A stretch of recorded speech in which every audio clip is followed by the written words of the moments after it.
Hello student. Welcome करता हूं आप सभी का बोर्ड ज्ञान अड्डा यूट्यूब चैनल पे। आपने इस वीडियो पे क्लिक किया, इसका मतलब आप भी क्लास 12th में पढ़ते हैं, तो वीडियो को अंत तक देखिएगा। आज का ये वीडियो उन सभी विद्यार्थियों के लिए वेरी वेरी महत्वपूर्ण है जिन्हें 2027 में इंटर का बोर्ड एग्जाम देना है। आज का इस वीडियो में class 12th history chapter number 4 का पार्ट 5 को देखने वाले हैं, है ना। चैप्टर नंबर 4 का पार्ट 5 को देखने वाले हैं। इससे पहले का वीडियो में चैप्टर 4 का पार्ट 1 से लेकर के 4 तक कंप्लीट करा दिया जा चुका है और ये video class 12th history chapter 4 का पार्ट 5 होने वाला है। इसलिए वीडियो में अंत तक बने रहिएगा। अगर आपका भी सपना है 2027 के एग्जाम में 95% से भी प्लस अंक प्राप्त करने का, तो आपके लिए ये वीडियो वेरी वेरी इंपॉर्टेंट है। ये वीडियो देख लेने के बाद आपको किसी भी अलग से किताब या अलग से वीडियो देखने की जरूरत नहीं पड़ेगी। आप अगर चैप्टर 4 का पार्ट 1 से लेकर के अगर पार्ट 5 तक का वीडियो को अगर देख लेते हैं तो आपको ये चैप्टर नंबर 4 जो है ना पूरी तरीके से कंप्लीट हो जाएंगे। तो ये वीडियो में अंत तक बने रहिएगा, आपके लिए वेरी वेरी इंपॉर्टेंट है। वीडियो अगर अच्छा लगेगा तो एक छोटा सा कमेंट कर दीजिएगा और चैनल पे अगर नए हैं तो इसे सब्सक्राइब कर लीजिए, है ना। और वीडियो को लाइक करना ना भूलिएगा, ठीक है। तो चलिए बिना समय को बर्बाद किए ही शुरू करते हैं आज का इस सेशन को।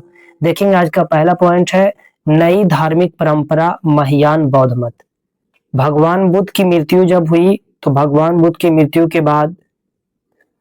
बाद के समय में बौद्ध धर्म दो भाग में बट गया था। पहला हीनयान, दूसरा महायान। ये जो हीनयान जो था ये प्राचीन परंपरा को मानते थे, ये पुराने वाले परंपरा को मानता था, और महायान जो है ना ये नए वाले परंपरा को मानते थे। तो महात्मा बुद्ध के मृत्यु के बाद ये बौद्ध धर्म दो भाग में बटा। पहला हीनयान जो प्राचीन परंपरा को मानते थे, दूसरा महायान जो नई परंपरा को माना करते थे, ठीक है।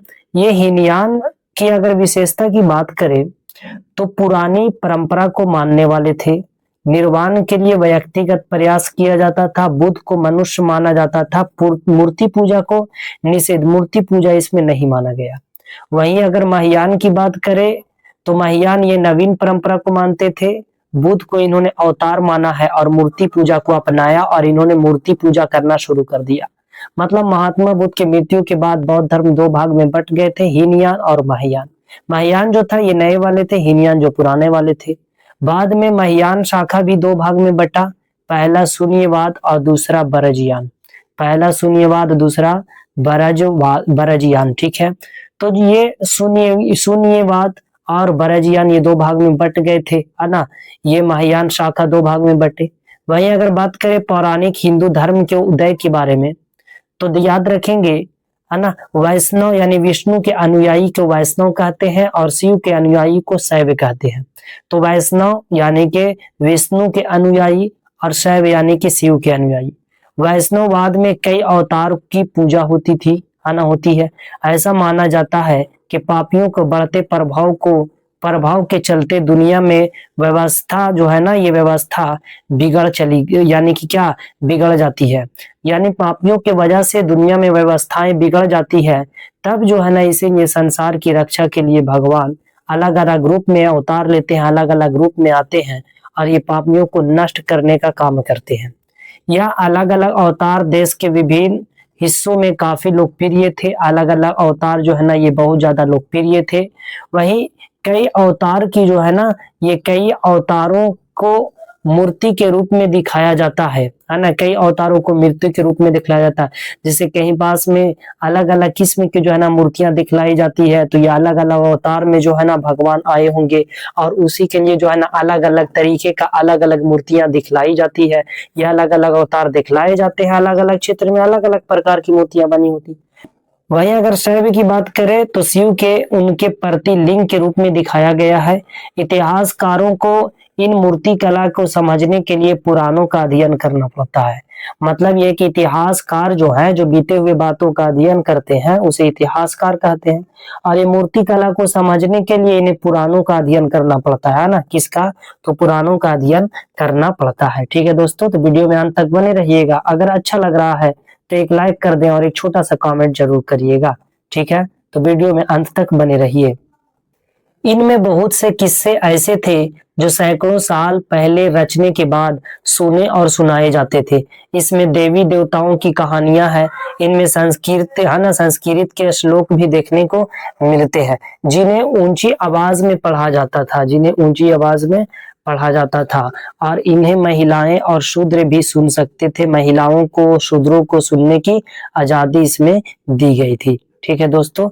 और मंदिर का निर्माण की अगर बात करें तो शुरू में मंदिर मंदिर एक चौकोर कमरे के रूप में थे जिन्हें जिन्हें गर्भगृह कहा जाता था। ठीक है, शुरू में जो है, शुरू के समय में मंदिर चौकोर कमरे के रूप में थे जिसे गर्भगृह यानी कि क्या, गर्भगृह कहा जाता था।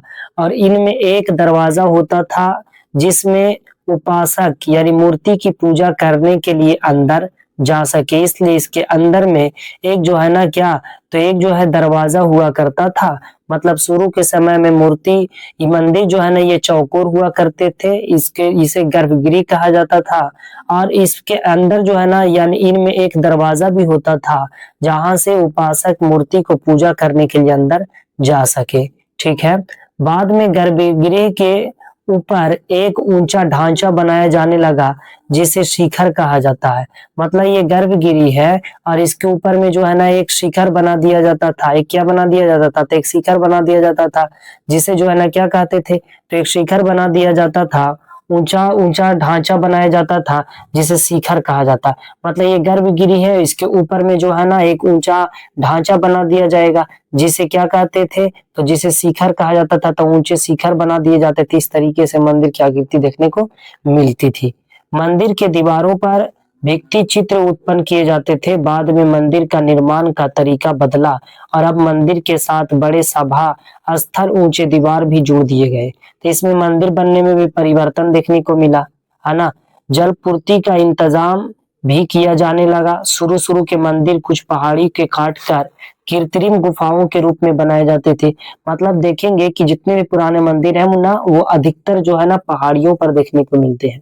तो शुरू शुरू के समय में पहाड़ियों को काट कर मंदिर बनाया जाता था, कृत्रिम गुफाओं के रूप में बनाए गए थे। लेकिन कृत्रिम गुफाएं जो है ना, ये अशोक के आदेश के बाद यानी कि क्या, तो अशोक के आदेश के बाद अजीवक संप्रदाय के संतों के लिए बनाई गई थी, है ना, संतों के लिए बनाई गई थी। यह परंपरा धीरे धीरे विकसित होती रही और सबसे विकसित रूप हमें 8वीं सदी के कैलाशनाथ के मंदिर में नजर आता है।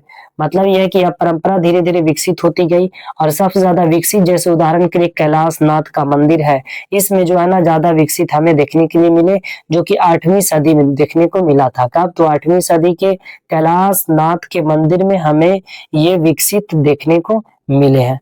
यह मंदिर पूरी पहाड़ी काट कर बनाया गया था। पूरी पहाड़ी को, यह मंदिर पूरी पहाड़ी को काट करके बनाया गया था। पहाड़ी इलाके में बने हुए थे, पहाड़ी को काट करके इसे बनाया गया था। उसके बाद है अनजाने को समझने की कोशिश। अंग्रेजों ने जब 19वीं सदी में देवी देवताओं की मूर्ति देखी तो वे इसके महत्व को समझ नहीं पाए। कई सिर, हाथ वाली मूर्ति मनुष्य और जानवर के रूप में भी मिलाकर बनाई गई मूर्ति, ये सब अंग्रेजों को जो है ना 19वीं सदी में, अंग्रेजों ने जब 19वीं सदी में देव देवता की मूर्तियों को देखा तो ये समझ नहीं पाए इसके महत्व को, क्योंकि एक मूर्ति में कई सारे सिर है, कई सारे हाथ है।